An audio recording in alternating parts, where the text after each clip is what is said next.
Brinquedo Assassino, 1988. Chicago, final dos anos 80. A cidade está mergulhada no caos urbano, onde crimes violentos e perigos invisíveis se escondem entre as ruas molhadas pela chuva e os becos sem fim. Em meio a esse cenário cinzento, um presente aparentemente inofensivo se torna o portador do mal absoluto. Um boneco ruivo, de olhos arregalados e sorriso largo, mas com a alma de um assassino dentro.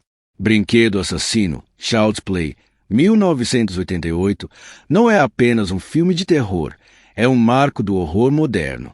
Dirigido por Tom Holland e estrelado por Catherine Hicks, Chris Sarandon e o inesquecível Brad Dourif como a voz de Chuck, o filme deu origem a uma das franquias mais icônicas do cinema de horror. A história começa quando o serial killer Charles Lee Ray, conhecido como o Estrangulador de Lakeshore, usa um ritual voodoo para transferir sua alma para um boneco da linha Good Guys enquanto foge da polícia. O brinquedo acaba nas mãos do pequeno Andy Barclay, um garoto inocente que se torna o principal alvo da fúria assassina do boneco possuído. A partir daí, o que era para ser um presente de aniversário vira um pesadelo vivo. Chuck ganha vida quando ninguém está olhando. Ele mente, manipula, mata e faz tudo com uma ironia cruel e sádica. O terror cresce quando ninguém acredita em Andy, e a tensão se transforma em desespero quando a verdade vem à tona. O boneco quer trocar de corpo com o garoto para voltar a ser humano. Este é o ponto de partida de Brinquedo Assassino, uma obra que mistura slasher com horror sobrenatural e que marcou o fim da inocência infantil no cinema. Porque a partir de 1988, nenhum brinquedo seria visto da mesma forma novamente.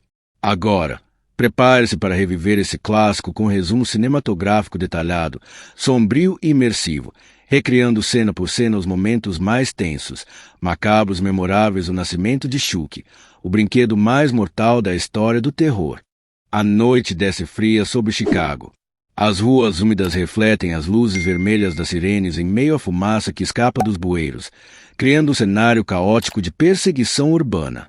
Charles Lee Ray, conhecido nas manchetes como o Estrangulador de Lakeshore, corre desesperadamente por becos escuros, alvejado por uma patrulha policial. O detetive Mike Norris está logo atrás, implacável. A caçada termina dentro de uma loja de brinquedos, onde Charles, ferido, sabe que não escapará com vida, a não ser que a morte possa ser contornada. Cercado por prateleiras de bonecos Good Guys, os mais vendidos do momento, Charles recorre a algo sombrio. Suas mãos ensanguentadas agarram um dos bonecos enquanto ele profere um ritual em voz alta, em um idioma antigo, carregado de força.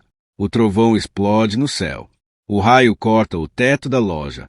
Uma energia sobrenatural toma conta do ambiente. Estilhaços voam. Luzes piscam. O corpo de Charles desaba. E ali, no meio do caos, o boneco abre seus olhos pela primeira vez. Algo se moveu. Algo nasceu. Corta para o dia seguinte. Andy Barclay, um garotinho doce de 6 anos, acorda ansioso no dia de seu aniversário.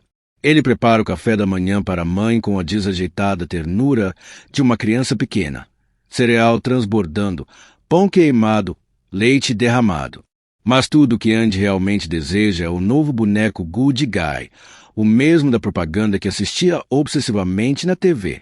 Aquele com roupas coloridas, cabelo ruivo, olhos azuis vivos e a promessa de ser seu melhor amigo até o fim. Karen Barclay, sua mãe, tenta compensar a ausência do pai e a difícil rotina como mãe solo com um presente simples. O boneco que entrega a Andy, no entanto, é uma versão menor, uma caixa de ferramentas do universo Good Guy. Andy agradece, mas é fácil perceber a decepção nos olhos do garoto.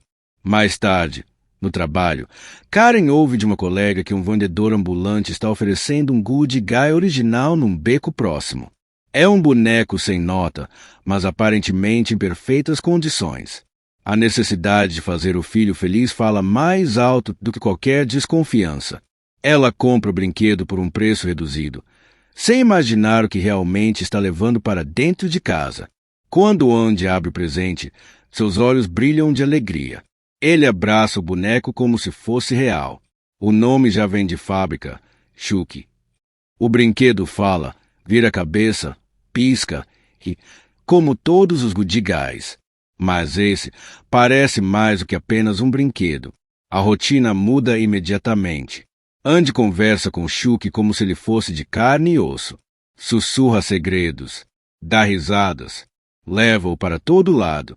Karen, inicialmente encantada com a felicidade do filho, não percebe as sutilezas. Andy diz que Chuck quer ver as coisas por conta própria, que tem medo da polícia, que conhece palavras que ele não deveria conhecer. Pequenos sinais de que há algo fora do lugar. Naquela noite, Karen sai para o trabalho. Meg, sua melhor amiga, fica encarregada de cuidar de Andy. Mas à medida que a noite avança, Meg começa a ouvir ruídos. Objetos fora do lugar. Pegadas pequenas e sujas no balcão da cozinha. Uma cadeira arrastada até o fogão. Ela culpa Andy, mas há algo estranho em seus olhos. Ele nega com convicção. Diz que Chuck fez isso.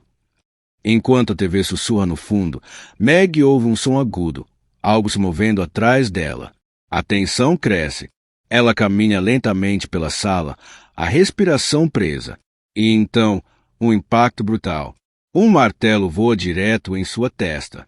Ela tropeça para trás, perde o equilíbrio e cai pela janela do 7º andar. O som de vidro quebrando é seguido pelo silêncio ensurdecedor da morte. O corpo de Meg já sob o teto de um carro. A polícia chega e Karen é forçada a confrontar a possibilidade de que seu filho possa estar envolvido. O detetive Mike Norris, o mesmo que caçou Charles Lee Ray, agora está investigando uma morte que não parece ter explicação lógica. Andy insiste, foi o Chuck. No dia seguinte, enquanto Karen tenta acalmar os ânimos e levar Andy à escola, ele escapa. Leva Chuck consigo, rumo a uma parte deteriorada da cidade, um local abandonado onde vive Ed Caputo, antigo cúmplice de Charles Lee Ray. Andy, controlado por instruções que o boneco parece lhe dar, não entende bem por que está ali. Ele apenas segue. Chuck se afasta do garoto. Vemos sua silhueta pequena, movendo-se pelas sombras. Ele invade o barraco de Ed silenciosamente. Manipula o gás do forno. Cria uma armadilha. E então, boom! A explosão destrói a casa e mata Ed instantaneamente. Andy é encontrado nos arredores, levado pela polícia, acusado de envolvimento. Seus gritos de "foi o Chuck" soam como fantasia infantil e o garoto acaba internado para avaliação psicológica. Enquanto isso, Karen começa a ligar os pontos. Sozinha em casa, ela pega o boneco e examina com mais atenção. Algo em seu olhar começa a parecer menos robótico, mais consciente. Quando tenta tirar as pilhas para desligá-lo, descobre que ele não tem pilhas. E mesmo assim, ele falou, virou a cabeça, piscou. Ela deixa o boneco cair, apavorada. Ele rola pelo chão como um cadáver inanimado, mas algo naquele silêncio é ainda mais ameaçador. Karen acende o fogo e ameaça jogá-lo na lareira. É nesse momento que a verdade explode. Literalmente, o boneco ganha vida. A voz muda. O olhar endurece. Chuck grita palavrões, morde o braço de Karen. Corre pela casa como um rato assassino. Ela tenta contê-lo, mas ele desaparece entre os móveis. Não é mais um brinquedo. É um assassino em miniatura, com fúria, inteligência e sede de vingança. Desesperada, Karen procura o detetive Norris. Conta tudo. Mostra o braço mordido. Fala das pilhas. Fala do comportamento do filho. Ele não acredita, até que quase morre em seu próprio carro, atacado por Chuck com uma faca, enquanto dirige em alta velocidade. O boneco o estrangula, corta, se pendura. Norris luta pela vida e finalmente joga Chuck para fora do carro. Ali, no chão, o brinquedo se levanta lentamente. Encara o detetive com olhos de puro ódio. Agora Norris sabe. É real. E o que era uma investigação sobre um acidente se transforma numa guerra contra algo que não deveria existir. Agora que a verdade foi revelada, que Chuck é real, que dentro daquele corpo de plástico vive o espírito de um assassino cruel, o horror só se intensifica. O detetive Mike Norris, que antes via Karen Barclay como apenas mais uma mãe desesperada, agora carrega as marcas do embate com algo que desafia toda a lógica. Karen, em choque, não tem mais dúvidas. E juntos, ela e Nori seguem em busca de respostas. A única pista concreta leva ao mentor do sobrenatural, o homem que ensinou Charles Lee Ray os rituais voodoo, o sacerdote John Bishop.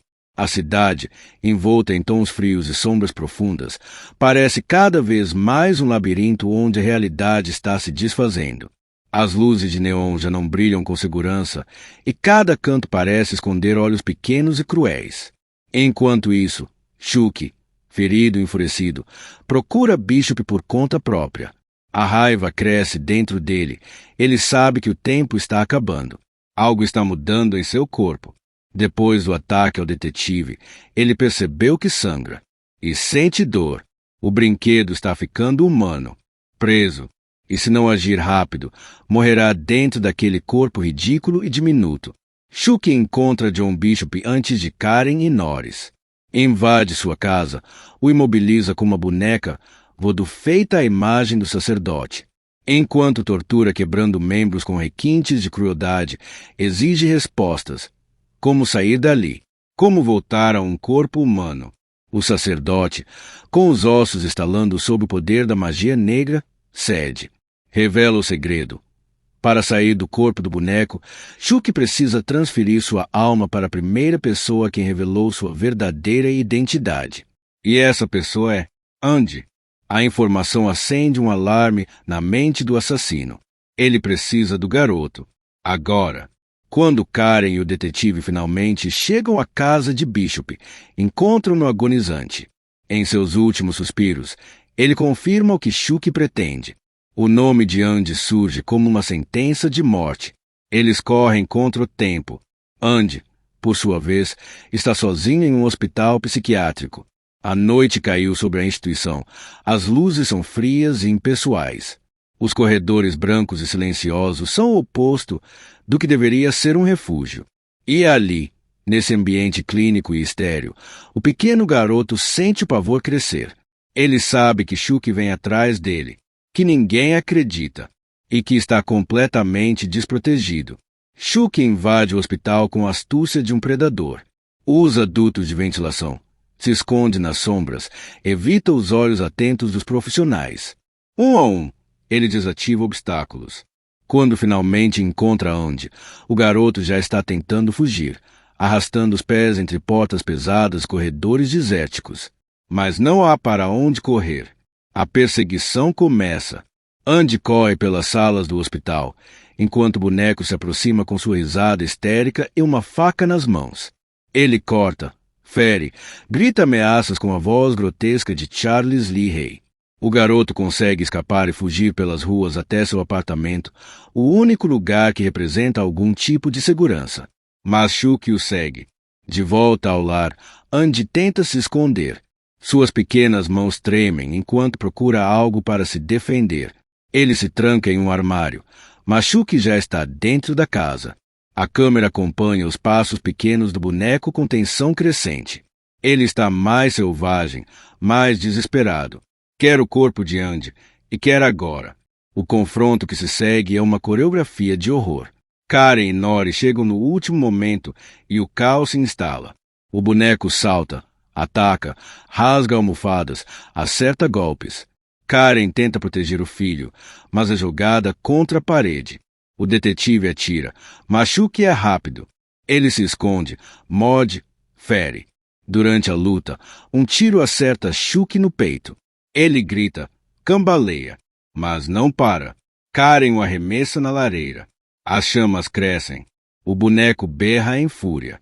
Andy, com os olhos cheios de lágrimas, segura um fósforo. Shuki implora, alternando súplicas infantis com xingamentos demoníacos. Andy, somos amigos até o fim. O garoto acende o fósforo e responde, este é o fim. As chamas consomem o boneco. A pele derrete. Os cabelos se queimam. Ele grita com uma voz sobre-humana enquanto sua forma é reduzida a um esqueleto carbonizado. Mas mesmo isso não é o suficiente. Quando os três acreditam estar a salvo, o cadáver em chamas se ergue. Queimado, sem pele, com olhos injetados, dentes à mostra. Shuki avança, incansável. O corpo carbonizado ainda vive. O detetive atira mais uma vez, separando o braço. Depois, a perna. Finalmente, a cabeça. Só assim o brinquedo cai, inerte. Mas até isso é duvidoso. Outro policial chega em seguida. Ao ver os restos no chão, ri da história absurda de um boneco assassino. Norris tenta alertá-lo, mas não há tempo. A mão separada de Chuck, ainda viva, salta para o pescoço do policial, tentando sufocá-lo. Um último tiro. O silêncio. Finalmente, o boneco está morto. Ou assim acreditam. Karen abraça Andy. O garoto, exausto, pergunta: Mamãe? Ele se foi, né? Ela o olha nos olhos. Não responde. A câmera se afasta lentamente. A porta do apartamento rende ao se fechar. E a trilha sonora, carregada de tensão, continua tocando mesmo com a tela escurecendo. Porque no universo de Chuck, o mal nunca morre de verdade. Alex Vincent, o rosto inocente por trás de Andy Barclay. Alex Vincent eternizou-se na história do cinema de horror ao interpretar o garoto que sobreviveu ao boneco mais assassino do cinema. Após sua marcante estreia, Vincent reprisou o papel em Brinquedo Assassino 2, 1990, mergulhando ainda mais fundo no trauma que Andy carrega. Esse segundo capítulo expandiu a mitologia de Chuck e trouxe cenas memoráveis de perseguição e desespero dentro de uma fábrica de brinquedos. Apesar de se afastar por um tempo das telas, Vincent retornou com maturidade ao universo da franquia em O Culto de Chuck, 2017, agora como um Andy adulto, marcado, mas não vencido. Fora do universo de horror, ele também participou do drama Vivendo na América, 1989, explorando uma abordagem mais introspectiva e dramática. Sua carreira está profundamente entrelaçada ao ícone que perseguiu desde a infância, Chuck, Brad Dourif. Poucos atores imprimiram tanto carisma sombrio em um personagem como Brad Dourif fez com Chuck. Sua voz inconfundível, irônica, agressiva, sádica, é o que deu alma ao boneco. Mas sua carreira vai muito além da franquia. Dourif teve uma performance arrebatadora em Um Estranho no Ninho, 1975, ao lado de Jack Nicholson, conquistando uma indicação ao Oscar por seu papel como sensível Billy Bibi. Mostrou versatilidade em Veludo Azul, 1986, de David Lynch, onde mergulhou em uma América suburbana corrompida e perversa. Em O Exorcista 3, 1990, entregou um desempenho aterrador como um possuído por pura maldade. Dourif também transitou com frequência pelo horror e ficção científica. Alien, A Ressurreição, 1997, A Máquina da Morte, 1995 e A Noiva de Chuck, 1998, onde Chuck ganha uma parceira igualmente insana. Como grima língua de cobra em O Senhor dos Anéis, O Retorno do Rei, 2003. Ele provou que podia ser ameaçador mesmo sem efeitos especiais, só com o olhar e a palavra. Catherine Hicks, a atriz que deu vida à determinada Karen Barclay, é conhecida por interpretar mulheres fortes, com carga emocional intensa. Antes de enfrentar o terror em Brinquedo Assassino, Catherine Hicks apareceu em Os Amores de Marilyn, 1980, um drama sobre a icônica Marilyn Monroe, e no subestimado Pesadelo no Vale da Morte, 1982, onde já demonstrava talento para papéis intensos. Em Jornada nas Estrelas Terceira, À Procura de Spock, 1984, ela mergulhou no universo sci-fi, mostrando sua versatilidade em aventuras interestelares. Já em Peggy Sue, Seu Passado à Espera, 1986, explorou temas de romance e viagem no tempo, contracenando com Nicolas Cage. Mais tarde, participou de thrillers como Relação Indecente, 2008, reafirmando sua presença constante em gêneros que exigem emoção e intensidade. Chris Sarandon. Com uma carreira marcada por personagens ambíguos e ameaçadores, Chris Sarandon interpretou o detetive Mike Norris com a combinação perfeita entre ceticismo e coragem. Antes disso, fez história como o vilão Jerry Dandridge em A Hora do Espanto, 1985, um dos vampiros mais charmosos e perigosos do cinema. Seu primeiro papel de destaque foi em A Sentinela dos Malditos, 1977, um terror sobrenatural sombrio e controverso. Sarandon também flertou com o gênero ação e thriller, como Batendo de Frente, 1989, e Amante Mortal, 1992, além do clássico Cult Bordel de Sangue, 1996, onde contracenou com Vampiras Fatais. Em A Morte se Veste de Negro, 1999, voltou a mergulhar no suspense, explorando crimes e segredos obscuros. Dinah Manoff, intérprete da melhor amiga de Karen no filme, Dinah Manoff já era conhecida por seu talento e energia.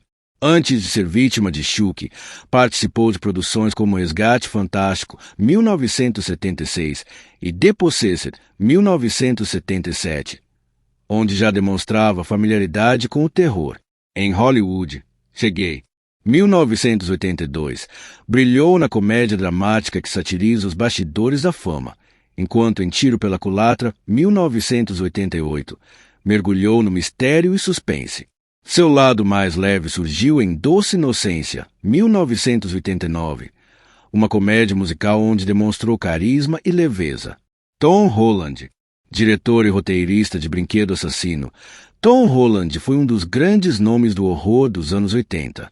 Sua assinatura sempre trouxe tensão, construção cuidadosa de suspense e personagens marcantes. Antes de Chucky, Holland já havia dirigido Sangue Amaldiçoado, 1982, uma história sinistra de manipulação e possessão, e teve destaque com Psicose, segunda parte, 1983. Sequência surpreendentemente bem construída que respeitou a obra original de Hitchcock. Sua obra-prima anterior foi A Hora do Espanto, 1985, e sua sequência A Hora do Espanto 2, 1988. Ambas combinando horror com pitadas de humor e charme vampiresco. Em O Vingador da Noite, 1991, apostou na ação, e em A Maldição, 1996, adaptou mais um conto de Stephen King. Retornou ao cinema de gênero com Terror no Pântano 2, 2010, mostrando que seu compromisso com o horror é duradouro.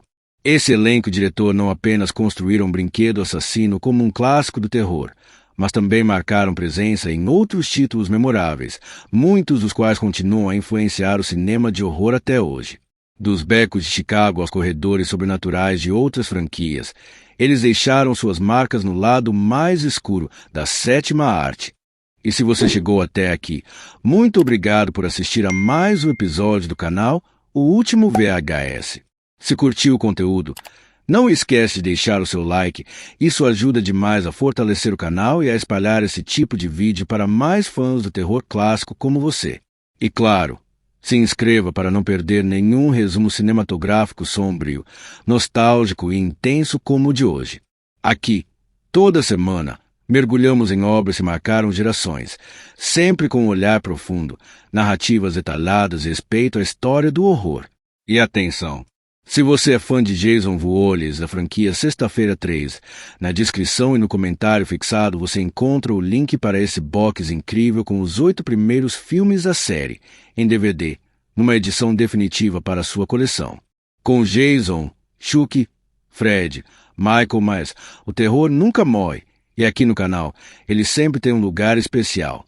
Nos vemos no próximo vídeo. Até lá, e cuidado com os brinquedos que falam sozinhos.